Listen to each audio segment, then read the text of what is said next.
আরজিকর কাণ্ড নিয়ে যখন গোটা শহর উত্তাল তখন মুখে কুলুপ এঁটেছিলেন অভিনেত্রী তথা তৃণমূল সাংসদ রচনা বন্দ্যোপাধ্যায়। তারপর লাইভ ভিডিওতে এসে কান্নাকাটি করে ন্যায় বিচার চেয়ে একটি ভিডিও পোস্ট করেন তিনি। তারপর থেকে বিতর্ক যেন আরো কিছু বেড়ে গিয়েছে। প্রকাশ্যে সমাজ মাধ্যমের পাতায় দিদি নম্বর 1-এর সঞ্চালিকাকে বিধে একের পর এক মন্তব্য আসতে থাকে। তারই মাঝে চ্যানেল কর্তৃপক্ষ বাতিল করে রচনা সঞ্চালিত রিয়েলিটি শো এর অডিশন। তারপর থেকে সমাজ মাধ্যম ভরে গিয়েছে নানা ধরনের মিম পোস্টে।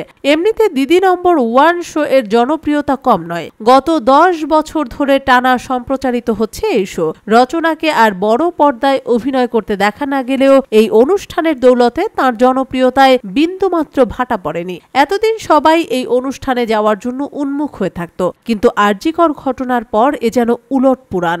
কি হয়েছে? গোটা সমাজ মাধ্যমের পাতা জুড়ে বয়কট দিদি নম্বর 1 স্লোগান। একজন রচনার ছবি পোস্ট করে লেখেন, আর কি দিদি নম্বর 1-এ যাওয়ার ইচ্ছা আছে? সেখানে অনেকেই লিখেছেন বয়কট দিদি নম্বর 1। কেউ কেউ আবার লিখেছেন রচনার এত নাটক দেখে বিরক্ত লেগে গেল। আবার কেউ লিখেছেন ইনি নাকি জনপ্রতিনিধি, দিদি নম্বর 1 অবিলম্বে বন্ধ করে দেওয়া উচিত। অনেকেই এই মন্তব্যকে সমর্থন করেছেন।